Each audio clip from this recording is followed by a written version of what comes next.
मुंशी प्रेमचंद के उपन्यास गबन का भाग 15वां। जालपा अब वह एकांतवासिनी रमणी नहीं थी जो दिन भर मुंह लपेटे उदास पड़ी रहती थी। उसे अब घर में बैठना अच्छा नहीं लगता था। अब तक तो वह मजबूर थी, कहीं आ जा नहीं सकती थी। अब ईश्वर की दया से उसके पास भी गहने हो गए थे, फिर वह क्यों मन मारे घर में पड़ी रहती। वस्त्र आभूषण कोई मिठाई तो नहीं जिसका स्वाद एकांत में लिया जाए। आभूषणों को संदूकची में बंद करके रखने से क्या फायदा। मोहल्ले या बिरादरी में कहीं से बुलावा आता तो वह सास के साथ अवश्य जाती। कुछ दिनों के बाद सास की जरूरत भी नहीं रही, वह अकेली ही जाने लगी। फिर कार्य प्रयोजन भी कैद भी नहीं रही। उसके रूप, लावण्य, वस्त्र आभूषण और शील विनय ने मोहल्ले की स्त्रियों में उसे जल्दी ही सम्मान के पद पर पहुंचा दिया। उसके बिना मंडली सुनी रहती थी। उसका कंठ स्वर इतना कोमल था, भाषण इतना मधुर, छवि इतनी अनुपम कि वह मंडली की रानी मालूम होती थी। उसके आने से मोहल्ले के नारी जीवन में जान सी पड़ गई। नित्य ही कहीं ना कहीं जमाव हो जाता। घंटे 2 घंटे गा बजाकर या गपशप करके रमणियां दिल बहला लिया करती। कभी किसी के घर, कभी किसी के घर। गागुन में 15 दिन बराबर गाना होता था। जालपा ने जैसा रूप पाया था वैसा ही उदार हृदय भी पाया था। पान पत्तों का खर्च प्रायः उसी के मत्थे पड़ता। कभी कभी गायनें बुलाई जाती, उनकी सेवा सत्कार का भार उसी पर था। कभी कभी वह स्त्रियों के साथ गंगा स्नान करने जाती। तांगे का किराया और गंगा तट पर जलपान का खर्च भी उसके मत्थे आता। इस तरह उसके 2-3 रुपए रोज उड़ जाते थे। रमा आदर्श पति था। जालपा अगर मांगती तो प्राण तक उसके चरणों पर रख देता था। रुपए की हैसियत ही क्या थी, उसका मुंह जोता रहता था। जालपा उससे इन जमघटों की रोज चर्चा करती रहती। उसका स्त्री समाज में कितना आदर सम्मान है यह देखकर वह फूला नहीं समाता था। एक दिन इस मंडली को सिनेमा देखने की धुन सवार हुई। वहां की बाहर देखकर सबकी सब मुग्ध हो गई। फिर तो आए दिन सिनेमा की सैर होने लगी।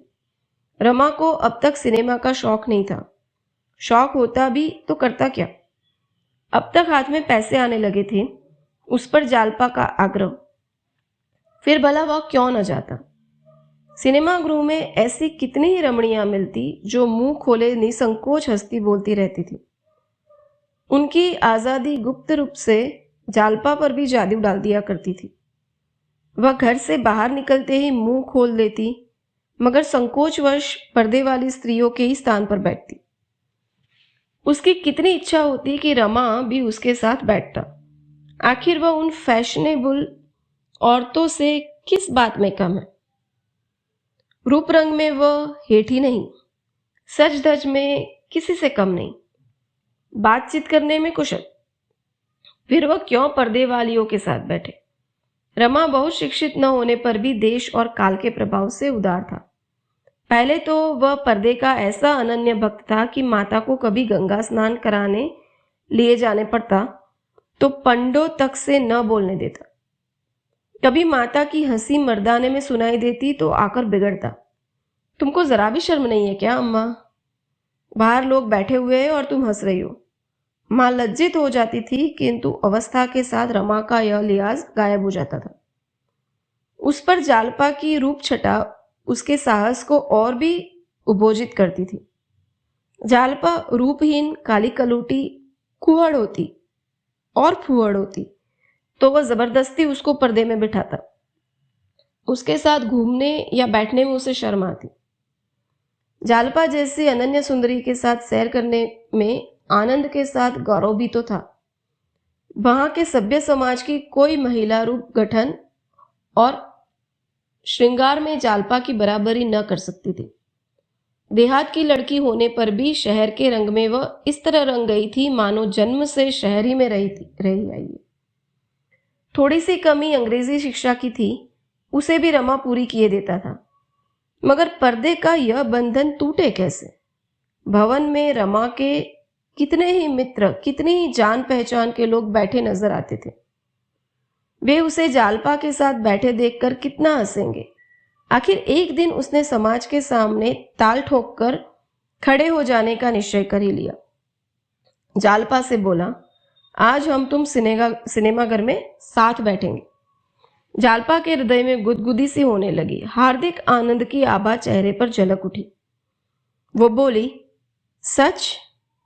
नहीं भाई, साथ वालियां मुझे जीने नहीं देंगी। रमानाथ बोला, इस तरह डरने से तो फिर कभी कुछ नहीं होगा। ये क्या स्वांग है कि स्त्रियां मुंह छिपाए चिक्की आड़ में बैठी रहे। इस तरह यह मामला भी तय हो गया। पहले दिन दोनों झेपते रहे, लेकिन दूसरे दिन से हिम्मत खुल गई। कई दिनों के बाद वह समय भी आया कि रमा और जालपा संध्या समय पार्क में साथ साथ टहलते दिखाई दिए। जालपा ने मुस्कुरा कर कहा, कहीं बाबूजी देख लेंगे तो?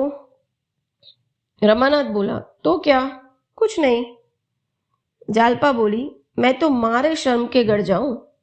रमानाथ बोला, अभी तो मुझे भी शर्म आएगी, मगर बाबूजी खुद ही इधर नहीं आएंगे। जालपा बोली, और जो कहीं अम्मा जी देख ले? रमानाथ बोला, अम्मा से कौन डरता है, 2 दलीलों में ठीक कर दूंगा। 10 ही 5 दिन में जालपा ने नए महिला समाज में अपना रंग जमा लिया।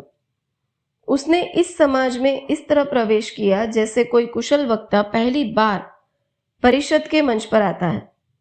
विद्वान लोग उसकी उपेक्षा करने की इच्छा होने पर भी उसकी प्रतिभा के सामने सिर झुका देते हैं। जालपा भी आई, देखा और विजय कर लिया।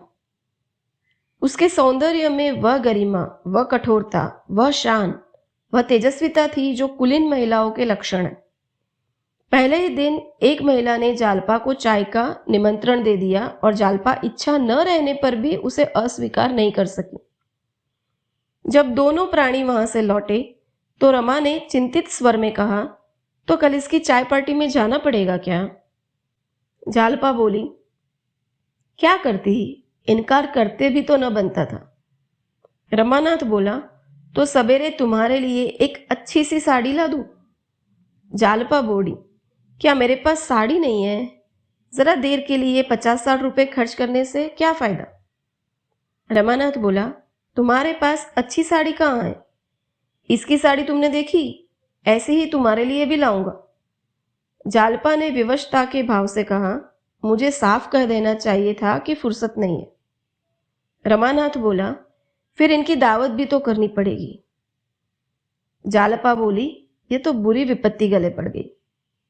रमानाथ बोला, विपत्ति कुछ नहीं है, सिर्फ यही ख्याल है कि मेरा मकान इस काम के लायक नहीं। मेज, कुर्सियां, चाय के सेट रमेश के यहां से मांग लाऊंगा, लेकिन घर के लिए क्या करूं?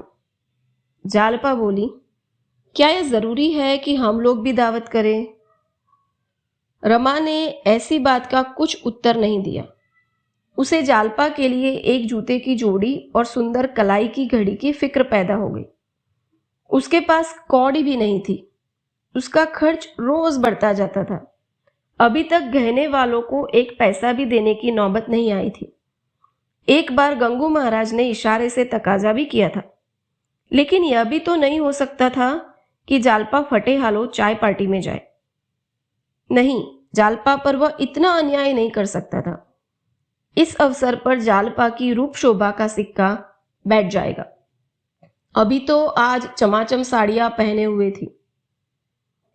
जड़ाऊ कंगन और मोतियों के हारों की भी तो कमी नहीं थी, पर जालपा अपने सादे आवरण में उनसे कोसों आगे थी। उसके सामने एक भी नहीं जचती थी। यह मेरे पूर्व कर्मों का ही फल है कि मुझे इतनी सुंदर मिली है। आखिर यही तो खाने पहनने और जीवन का आनंद उठाने के दिन है। जब जवानी ही में सुख न उठाया तो बुढ़ापे में क्या कर लेंगे? बुढ़ापे में मान लिया, धन हुआ, वही तो है।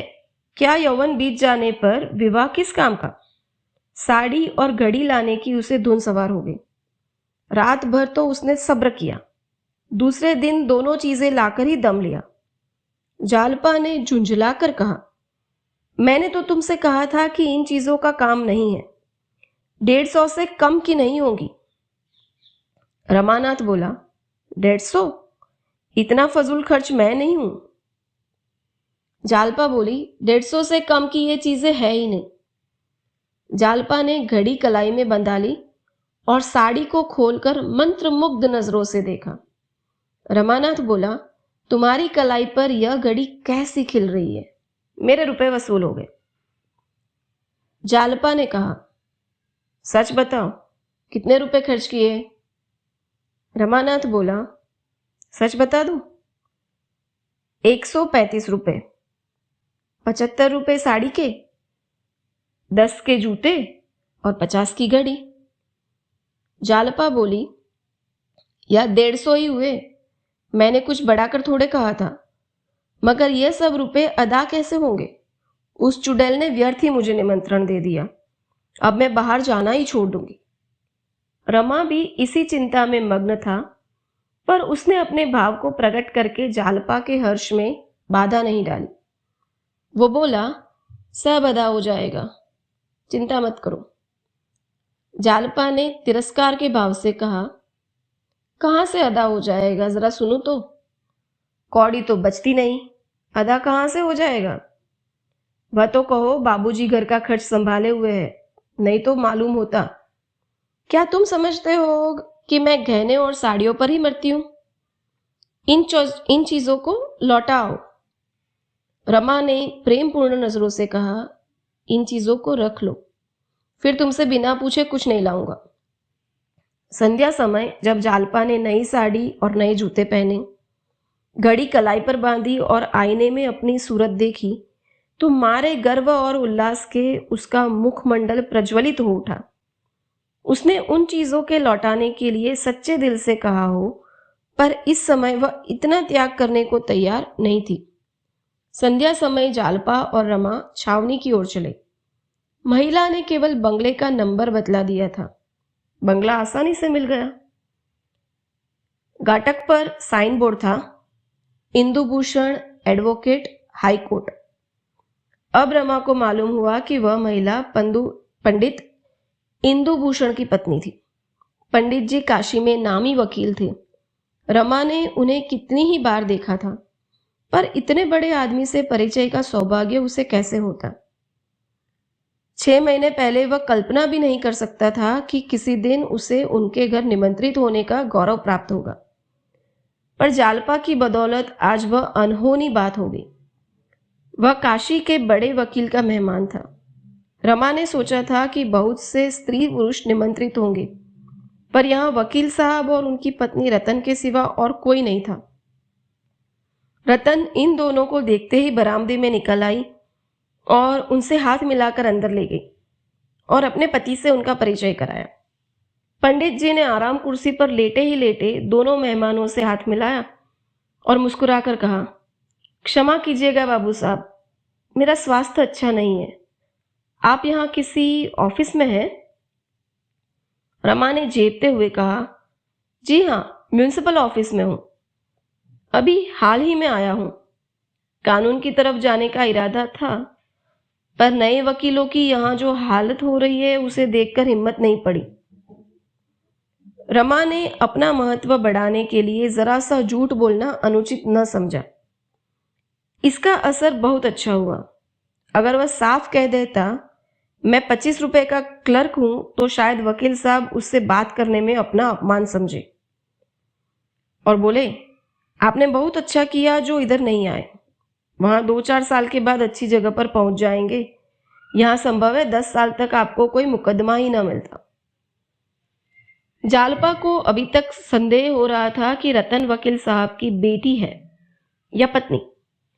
वकील साहब की उम्र 60 से नीचे नहीं थी। चिकनी चांद आसपास के सफेद बालों के बीच में वार्निश की हुई लड़की की भांति चमक रही थी। मूछें साफ थी, पर माथे की शिकंद और गालों की झुर्रियां बतला रही थी कि यात्री संसार यात्रा से थक गया है। आराम कुर्सी पर लेटे हुए वह ऐसे मालूम होते थे जैसे बरसों के मरीज हो। हाँ, रंग गोरा था, जो 60 साल की गर्मी सर्दी खाने पर भी उड़ न सका था। ऊंची नाक थी, ऊंचा माथा और बड़ी बड़ी आंखें। जिनमें अभिमान भरा हुआ था। उसके मुख से ऐसा भासित होता था कि उन्हें किसी ने बोलना या किसी बात का जवाब देना भी अच्छा नहीं लगता। इसके प्रतिकूल रतन सांवली सुगठित युवती थी, बड़ी मिलनसार, जिसे गर्व ने छुआ तक नहीं था। सौंदर्य का उसके रूप में कोई लक्षण नहीं था। नाक चिपटी थी, मुख गोल, आंखें छोटी, फिर भी वह रानी सी लगती थी। जालपा उसके सामने ऐसी लगती थी जैसे सूर्यमुखी के सामने जूही का फूल।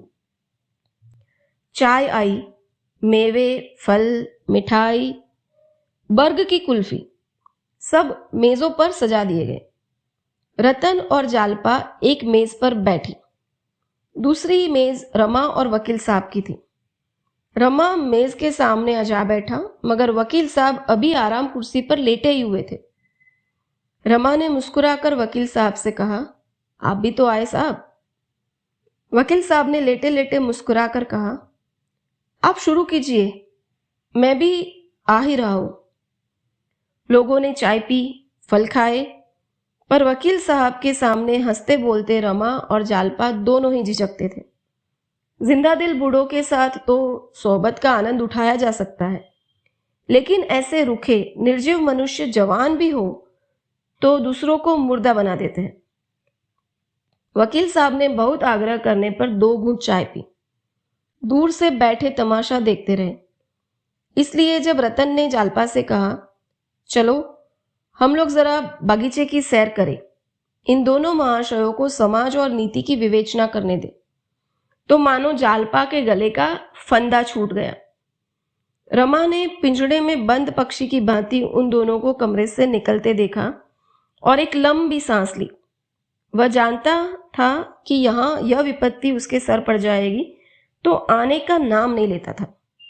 वकील साहब ने मुंह सिकोड़कर पहलू बदला और बोले, मालूम नहीं पेट में क्या हो गया है कि कोई चीज हजम ही नहीं होती। दूध भी नहीं हजम होता। चाय को लोग न जाने क्यों इतने शौक से पिया करते हैं। मुझे तो इसकी सूरत से भी डर लगता है। पीते ही बदन में ऐंठन सी होने लगती है और आंखों से चिंगारियां सी निकलने लगती है। रमा ने कहा, आपने हाजमे की कोई दवा नहीं की? वकील साहब ने अरुचि के भाव से कहा, दवाओं पर मुझे रत्ती भर भी विश्वास नहीं। इन वैद्य और डॉक्टरों के ज्यादा बेसमझ आदमी संसार में न मिलेंगे। किसी में निदान की शक्ति नहीं। 2 वैद्यों 2 डॉक्टरों के निदान कभी नहीं मिलेंगे। लक्षण वही है, पर एक वैद्य रक्त दोष बतलाता है, दूसरा पित्त दोष। एक डॉक्टर फेफड़े का सूजन बतलाता है, दूसरा आमाशय का विकार। बस अनुमान से दवा की जाती है और निर्दयता से रोगियों की गर्दन पर छुरी टट्टी जाती है। इन डॉक्टरों ने मुझे तो अब तक जहन्नुम पहुंचा दिया होता, पर मैं उनके पंजे से निकल भागा। योगाभास्य की बड़ी प्रशंसा सुनता हूं, पर कोई ऐसे महात्मा नहीं मिलते जिनसे कुछ सीख सकूं। किताबों के आधार पर कोई क्रिया करने से लाभ के बदले हानि होने का डर रहता है। यहां तो आरोग्य शास्त्र का खंडन हो रहा था। उधर दोनों महिलाओं में प्रगाढ़ स्नेह की बातें हो रही थी। रतन ने मुस्कुराकर कहा, मेरे पतिदेव को देखकर तुम्हें बड़ा आश्चर्य हुआ होगा। जालपा को आश्चर्य ही नहीं, भ्रम भी हुआ था। वह बोली, वकील साहब का दूसरा विवाह होगा। रतन बोली, हाँ, अभी 5 ही बरस तो हुए हैं। इनकी पहली स्त्री को मरे 35 वर्ष हो गए। उस समय इनकी अवस्था कुल 25 साल की थी। लोगों ने समझाया कि दूसरा विवाह कर लो, पर इनके एक लड़का हो चुका था। विवाह करने से इनकार कर दिया और 30 साल तक अकेले रहे। मगर आज 5 वर्ष हुए कि जवान बेटे का भी देहांत हो गया। तब विवाह करना आवश्यक हो गया। मेरे माँ बाप नहीं थे। मामा जी ने मेरा पालन किया था। कह नहीं सकती इनसे कुछ ले लिया या इनकी सज्जनता पर मुग्ध हो गए।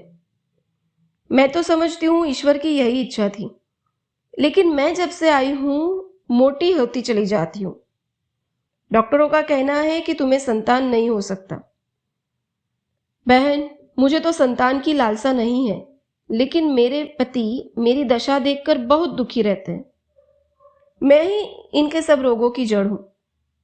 आज ईश्वर मुझे एक संतान दे दे तो इनके सारे रोग भाग जाएंगे। कितना चाहती हूं कि दुबली हो जाऊं। गर्म पानी से टप स्नान करती हूँ, रोज पैदल घूमने जाती हूँ, घी दूध कम खाती हूँ, भोजन तो मैंने आधा कर दिया है।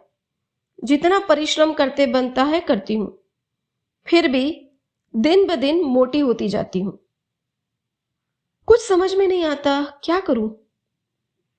जालपा बोली, वकील साहब तुमसे चिढ़ते होंगे। रतन बोली, नहीं बहन, बिल्कुल नहीं। भूल कर भी कभी मुझसे इसकी चर्चा नहीं की। उनके मुंह से कभी एक शब्द भी ऐसा नहीं निकला जिससे उनकी मनोव्यथा प्रकट होती। पर मैं जानती हूं यह चिंता उन्हें मारे डालती है। अपना कोई बस नहीं है। क्या करूं? मैं जितना चाहूं खर्च करूं, जैसे चाहूं रहूं, कभी नहीं बोलते। जो कुछ पाते हैं लाकर मेरे हाथ पर रख देते हैं।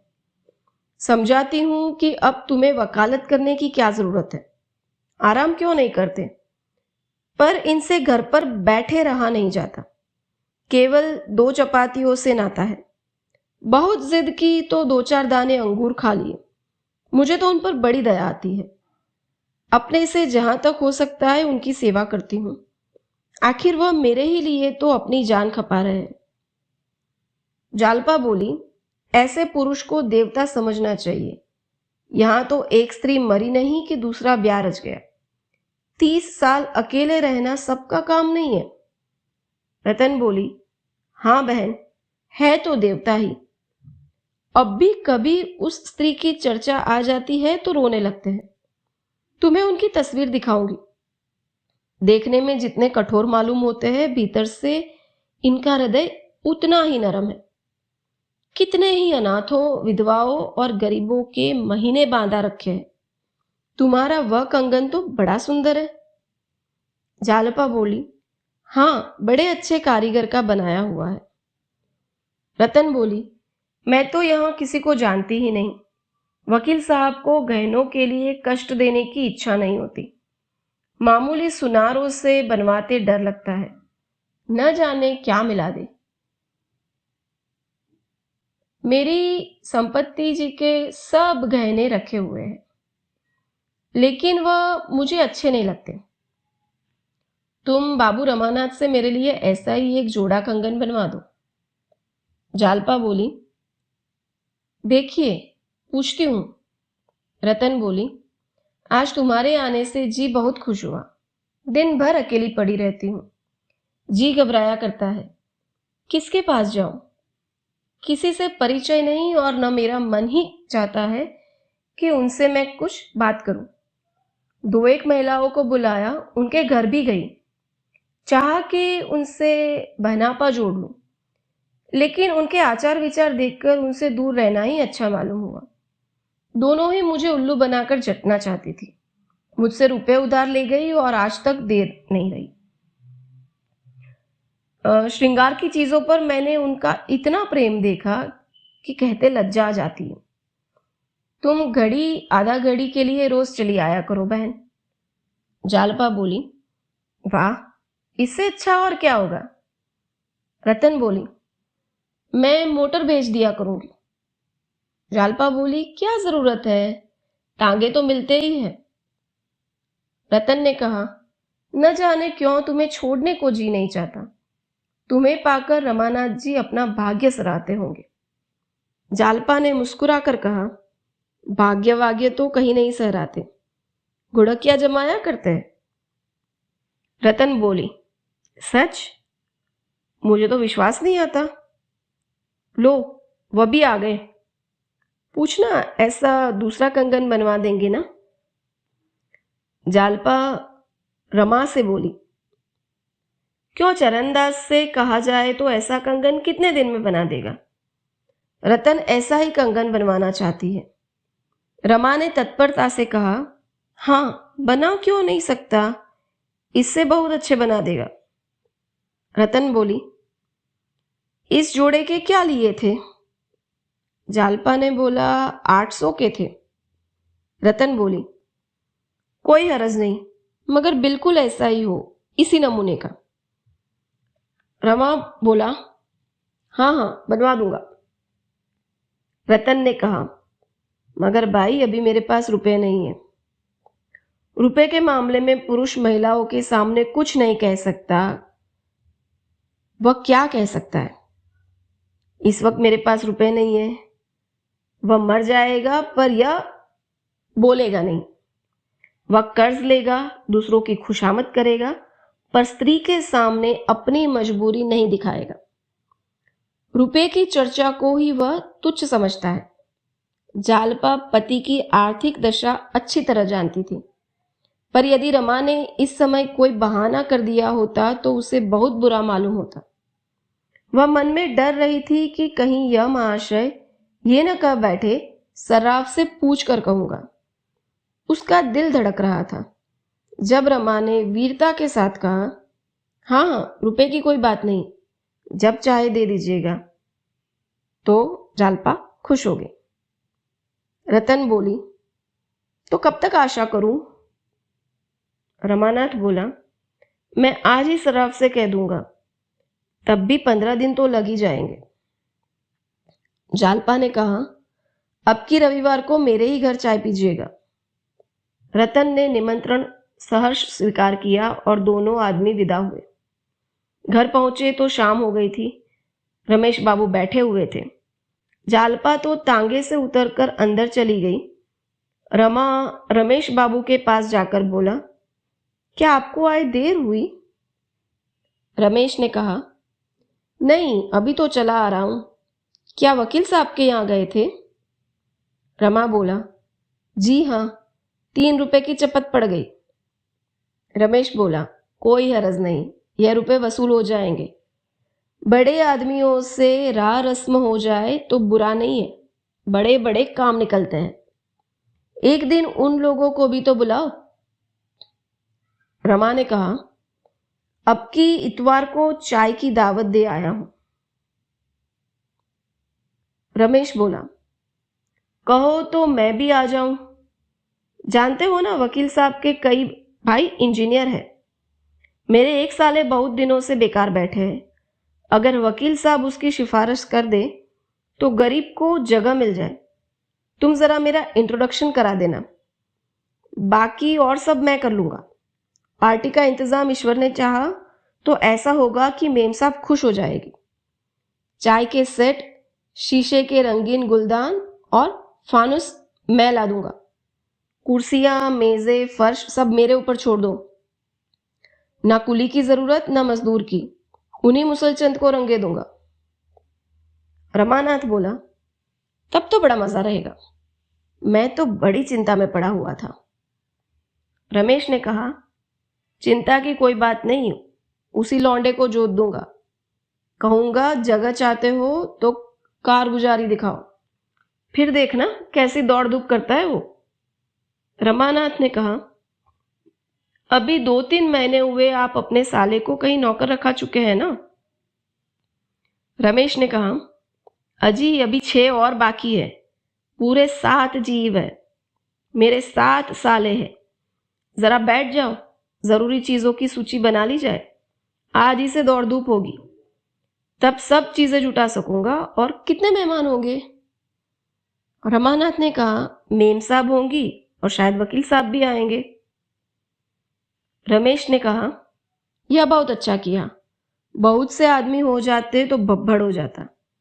हमें तो मेम साहब से काम है, ठलों की खुशामद करने से क्या फायदा। दोनों आदमियों ने सूची तैयार की। रमेश बाबू ने दूसरे ही दिन से सामान जमा करना शुरू कर दिया। उनकी पहुंच अच्छे अच्छे घरों में थी। सजावट की अच्छी अच्छी चीजें बटोर लाए। सारा घर जगमगा उठा। दयानाथ भी इन तैयारियों में शरीक थे। चीजों को कराने से सजाना उनका काम था। कौन गमला कहाँ रखा जाए, कौन तस्वीर कहाँ लटकाई जाए, कौन सा गालीचा कहाँ बिछाया जाए, इन प्रश्नों पर तीनों मनुष्यों में घंटों वाद विवाद होता था। दफ्तर जाने के पहले और दफ्तर से आने के बाद तीनों इन्हीं कामों में जुट जाते थे। एक दिन इस बात पर बहस छिड़ गई कि कमरे में आईना कहाँ रखा जाए। दयानाथ कहते थे इस कमरे में आईने की जरूरत ही नहीं, आईना पीछे वाले कमरे में रखना चाहिए। रमेश इसका विरोध कर रहे थे। रमा दुविधा में चुपचाप खड़ा था, न इनको कुछ कह सकता था न उनको। दयानाथ ने बोला, मैंने सैकड़ों अंग्रेजों के ड्राइंग रूम देखे हैं, कहीं आईना नहीं देखा। आईना श्रृंगार के कमरे में रहना चाहिए, यहां आईना रखना बेतुकी सी बात है। रमेश ने कहा, मुझे सैकड़ों अंग्रेजों के कमरों को देखने का अवसर तो नहीं मिला है, लेकिन 2-4 जरूर देखे और उनमें आईना लगा हुआ देखा। फिर क्या यह जरूरी बात है कि इन जरा जरा सी बातों में भी हम अंग्रेजों की नकल करें? हम अंग्रेज नहीं, हिंदुस्तानी हैं। हिंदुस्तानी रईसों के कमरे में बड़े बड़े आदमकद आईने रखे जाते हैं। यह तो आपने हमारे बिगड़े हुए बाबुओं की सी बात करी, जो पहनावे में, कमरे की सजावट में, बोली में, चाय और शराब में, चीनी की प्यालियों में, गरज दिखावे की सभी बातों में तो अंग्रेजों का मुंह चिढ़ाते हैं। लेकिन जिन बातों ने अंग्रेजों को अंग्रेज बना दिया है और जिनकी बदौलत वे दुनिया पर राज करते हैं, उनकी हवा तक नहीं छू जाती। क्या आपको भी बुढ़ापे में अंग्रेज बनने का शौक चल रहा है? दयानाथ अंग्रेजों की नकल को बहुत बुरा समझते थे। वह चाय पार्टी भी उन्हें बुरी मालूम हो रही थी। अगर कुछ संतोष था तो यही कि 2-4 बड़े आदमियों से परिचय हो जाएगा। उन्होंने अपनी जिंदगी में कभी कोट नहीं पहना था। चाय पीते थे मगर चीनी के सेट की कैद नहीं थी। कटोरा कटोरी, गिलास, लोटा, तसला, किसी से भी उन्हें आपत्ति नहीं थी। लेकिन इस वक्त उन्हें अपना पक्ष निभाने की पड़ी थी। वो बोले, हिंदुस्तानी रईसों के कमरे में मेजें कुर्सियां नहीं होती, फर्श होता है। आपने कुर्सी मेज लगाकर इसे अंग्रेजी ढंग पर तो बना ही दिया है। अब आईने के लिए हिंदुस्तानियों की सी मिसाल दे रहे हो। या तो हिंदुस्तानी रखिए या अंग्रेजी। यह क्या कि आधा तीतर आधा बटेर। कोट पतलून पर चौगोशिया टोपी तो नहीं अच्छी मालूम होती। रमेश बाबू ने समझा था कि दयानाथ की जबान बंद हो जाएगी, लेकिन यह जवाब सुना तो चकरा गए। मैदान हाथ से जाता हुआ दिखाई दिया तो वो बोले, तो आपने किसी अंग्रेज के कमरे में आईना नहीं देखा? भला ऐसे 10-5 अंग्रेजों के नाम तो बताइए। एक आपका वही किरंटा हेड क्लर्क है, उसके सिवा और किसी अंग्रेज के कमरे में तो शायद आपने कदम भी नहीं रखा होगा। उसी किरंटे को आपने अंग्रेजी रुचि का आदर्श समझ लिया है, मैं खूब मानता हूं। दयानाथ बोले, ये तो आपकी जबान है। उसे किरंटा, चमरेशियन, पिलपिली जो चाहे कहे, लेकिन रंग को छोड़कर वह किसी बात में अंग्रेजों से कम नहीं, और उसके पहले तो यूरोपियन था। रमेश इसका कोई जवाब सोच ही रहे थे कि एक मोटर कार द्वार पर आकर रुकी और रतनबाई उतरकर बरामदे में आई। तीनों आदमी चटपट बाहर निकल आए। रमा को इस वक्त रतन का आना बुरा मालूम हुआ। डर रहा था कि कहीं कमरे में भी न चली आए, नहीं तो सारी कलई खुल जाए। आगे बढ़कर हाथ मिलाता हुआ वो बोला, आइए, यह मेरे पिता हैं और यह मेरे दोस्त रमेश बाबू है। लेकिन उन दोनों सज्जनों ने न हाथ बढ़ाया और न जगह से हिले, सक पकाए से खड़े रहे। रतन ने भी उनसे हाथ मिलाने की जरूरत नहीं समझी। दूर ही से उनको नमस्कार करते हुए रमा से वो बोली, नहीं, बैठूंगी नहीं, इस वक्त फुर्सत नहीं है, आपसे कुछ कहना था। यह कहते हुए वह रमा के साथ मोटर तक आई और आहिस्ता से बोली, आपने सर्राफ से कह तो दिया होगा।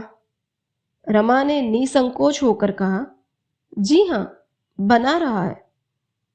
रतन बोली, उस दिन मैंने कहा था कि अभी रुपये न दे सकूंगी, पर मैंने समझा शायद आपको कष्ट हो, इसलिए रुपये मंगवा लिए। 800 चाहिए ना? जालपा ने कंगन के दाम 800 बताए थे। रमा चाहता तो इतने रुपए से ले सकता था, पर रतन की सरलता और विश्वास ने उसके हाथ पकड़ लिए। ऐसी उदार निष्कपट रमणी के साथ वह विश्वासघात न कर सका। वह व्यापारियों से 2-2, 4-4 आने लेते जरा भी न झिझकता था। वह जानता था कि वे सब भी ग्राहकों को उल्टे छुरे से मुड़ते हैं। ऐसों के साथ ऐसा व्यवहार करते हुए उसकी आत्मा को लेश मात्र भी संकोच न होता था। लेकिन इस देवी के साथ यह कपट व्यवहार करने के लिए किसी पुराने पापी की जरूरत थी। कुछ सकुचाता हुआ बोला, क्या जालपा ने कंगन के दाम 800 बतलाए थे? उसे शायद याद नहीं रहा होगा। उसके कंगन 600 के थे। आप चाहे तो 800 का बनवा दूं। रतन बोली, नहीं, मुझे तो वही पसंद है। आप 600 का ही बनवाइए। उसने मोटर पर से अपनी थैली उठाकर 100-100 रुपए के 6 नोट निकाले। रमा को कहा, ऐसी क्या जल्दी थी, चीज तैयार हो जाती तब हिसाब हो जाता। रतन बोली, मेरे पास रुपए खर्च हो जाते इसलिए मैंने सोचा आपके सिर पर ला दूं। मेरी आदत है कि जो काम करती हूँ जल्द से जल्द कर डालती हूँ। विलंब से मुझे उलझन होने लगती है। यह कहकर वह मोटर पर बैठ गई। मोटर हवा हो गई। वो चली गई। रमा संदूक में रुपए रखने के लिए अंदर चला गया तो दोनों वृद्ध जनों में बातें होने लगी। रमेश बोला, देखा? दयानाथ ने बोला, जी हाँ। आंखें खुली हुई थी।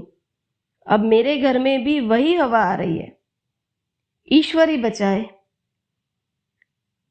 रमेश ने कहा, बात तो ऐसी ही है, पर आजकल ऐसी ही औरतों का काम है।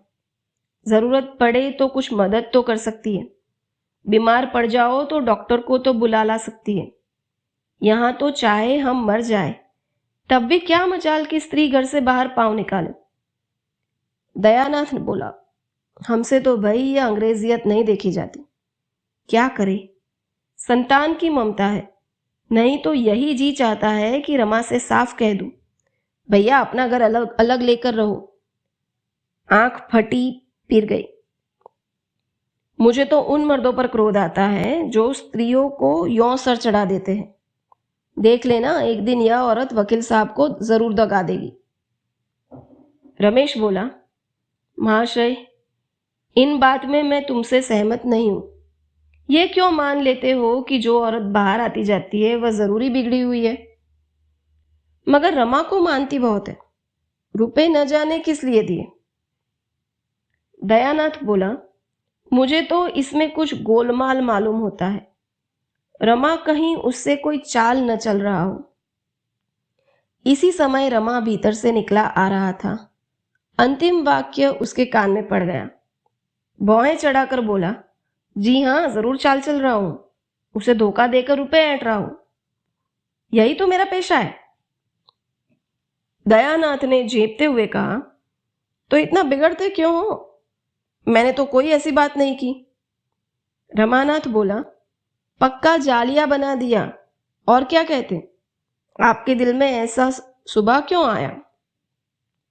आपने मुझ में ऐसी कौन सी बात देखी जिससे आपको यह ख्याल पैदा हुआ? मैं जरा साफ सुथरे कपड़े पहनता हूं, जरा नई प्रथा के अनुसार चलता हूं। इसके सिवा आपने मुझ में कौन सी ऐसी बुराई देखी? मैं जो कुछ खर्च करता हूं ईमान से कमाकर खर्च करता हूं। जिस दिन धोखे और फरेब की नौबत आएगी, जहर खाकर प्राण दे दूंगा। हाँ, यह बात है कि किसी को खर्च करने की तमीज होती है, किसी को नहीं होती। वह अपनी सुबुद्धि है।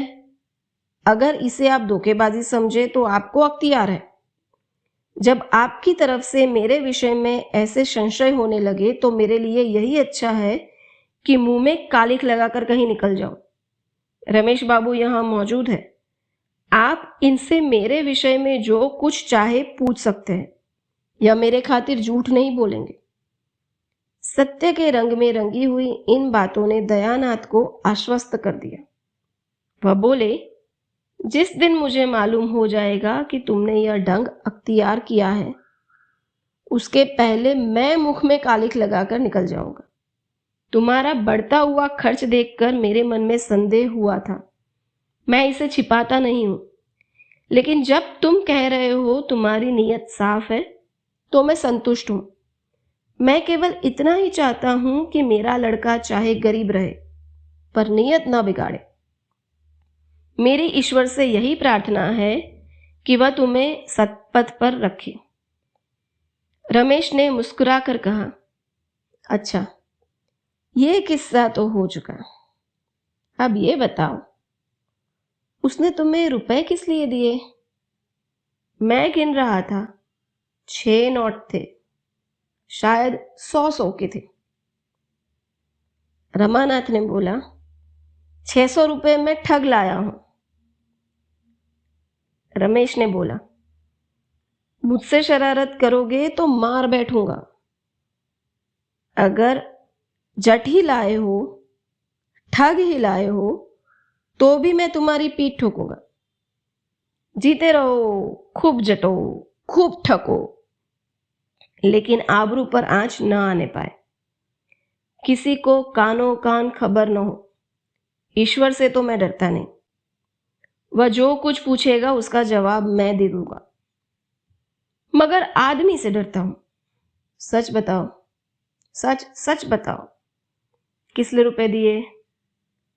कुछ दलाली मिलने वाली हो तो मुझे भी शरीक कर लेना। रमानाथ ने कहा, जड़ाऊ कंगन बनवाने को कह गई है। रमेश ने बोला, तो चलो, मैं एक अच्छे शराब से बनवा दूं।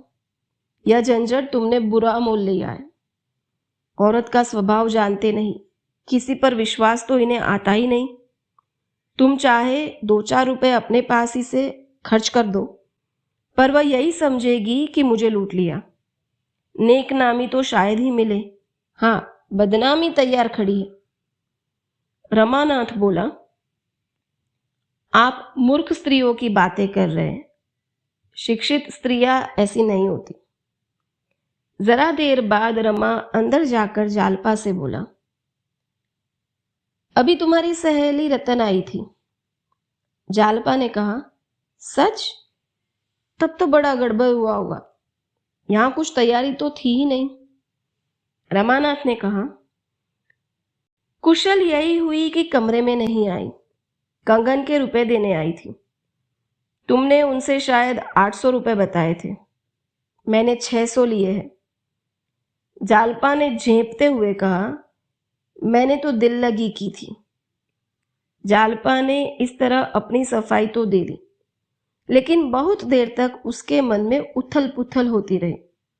रमा ने अगर 800 रुपए ले लिए होते तो शायद उथल पुथल नहीं होती। वह अपनी सफलता पर खुश होती, पर रमा के विवेक ने उसकी धर्म बुद्धि को जगा दिया था। वह पछता रही थी कि मैं व्यर्थ झूठी बोली। यह मुझे अपने मन में कितनी नीच समझ रहे होंगे।